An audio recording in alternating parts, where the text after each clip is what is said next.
जामझाड़ी पंचायत गौड़पड़ा नेताजी पड़िया 7 दिन धरी एनसीसी क्लब द्वारा रमेश चंद्र आरुख स्मारकी टूर्नामेंट बुधवार दिन फाइनल मैच अनुष्ठित होता। यह फाइनल मैच रे ब्लेंडर स्प्राइट क्रिकेट टीम सोरो और महावीर क्रिकेट टीम नदीगा मध्य अनुष्ठित होता। ब्लेंडर स्प्राइट टीम टॉस जीति बैटिंग करने को निष्पत्ति नहीं। निर्धारित 20 ओवर खेली 7 विकेट हराई 208 रन करथिबा बेले महावीर टीम समस्त विकेट हराई 125 रन करी परास्त होइथिला।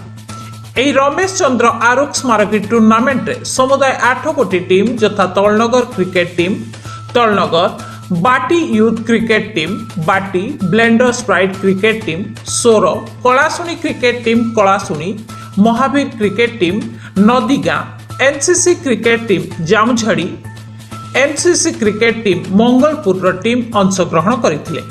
फाइनल मैच रे परिसमाप्ति परे पुरस्कार वितरणी सभा अनुष्ठित होइथिला। एथिरे मुख्य अतिथि भाबे स्थानीय समिति सभ्य श्रीधर महांती और समाजसेवी अमरेश महाकुड़ उपस्थित रही विजयी टीम ब्लेंडर स्प्राइट को विजयी कप सह आर्थिक राशि प्रदान करथिले। रनर्स अप को आर्थिक राशि प्रदान करा जायतिला। एही फाइनल मैच को संतोष कुमार सेठी और अक्षय विश्वा खेल परिचालना करथिले। एनसीसी क्लब सभापति दिलीप महाकुड़ और संपादक संतोष कुमार सेठी नेतृत्व में क्लब अन्य सदस्य माने सहयोग करथिले।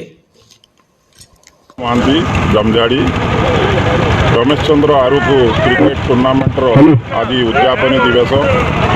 यही उद्यापन दिवस रे 16 क्रिकेट टीम नदीगां क्रिकेट टीम मध्य फाइनल मैच होता। जहाँ 16 क्रिकेट टीम भल खेली से आज विनर होती चैंपियन होती।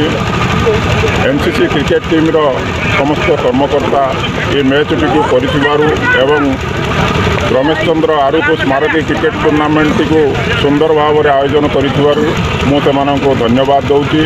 एवं ये जो रमेश चंद्र आरुख से ब्लड कैंसर देहांत होता स्मारकी आज ये टूर्नामेंट आयोजन करते एनसीसी क्रिकेट टीम रो कर्मकर्ता तथा अक्षय विश्वाल तथा समस्त कर्मकर्ता को धन्यवाद दूची।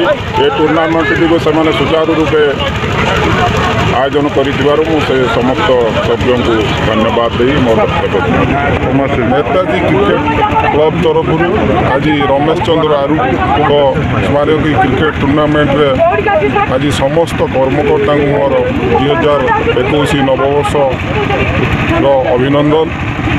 सर्वप्रथमे सोरो क्रिकेट टीम एवं नदीगा क्रिकेट टीम उभय परस्पर को आज भेटी उभय दल समस्त खेल बहुत सुंदर भाव में खेली।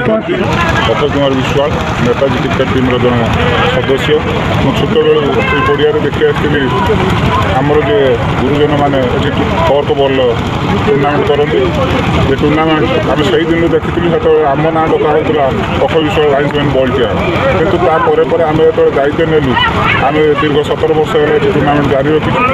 पड़िया बहुत खराब थिला आम एक राजपथ काम बेले जो कंपानी आसे से सहयोग नहीं ये पड़िया मरामती करूँ जाऊ प्रति वर्ष पर वर्ष प्रतिश्रुति पाइले भावुच वर्ष पड़िया काम हो मझे दुईटी थी गच बाहरी आमर सबुठ दुखर कथा है एथर आम आमर जड़े बंधु को हर बसीचु जे कि रमेश चंद्र आरुख बापिन बोली डाक नाम सब ब्लड कैंसर होता।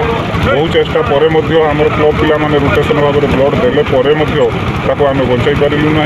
तेणु उद्देश्य टूर्नामेंट आम आयोजन करूँ जहाँ सब वर्ष पर मुख्य अतिथि आम श्रीधर महांती अमरेश महाकुड़ उद्यापन आरंभ करते उद्यापन कर परेश चंद्र नायक blender Sprite अधिनायक Ramesh Chandra Arukh tournament आम ये फाइनाल उत्तीर्ण होइचु। जाऊ टूर्नामेंट सुचारू रूपे बुलाई कमिटी समस्त सदस्य को मो तरफ और आम टीम तरफ अशेष धन्यवाद। खेल सुंदर होता विपक्ष दल सुंदर खेल प्रदर्शन करता। खेल तो हार जीत लगी जड़े जितब जड़े हार आम भल खेलु आम जितलु सामान्य किसी बैटिंग फ्लप होवर से पराजित वरण कले। ये मो वक्तव्य।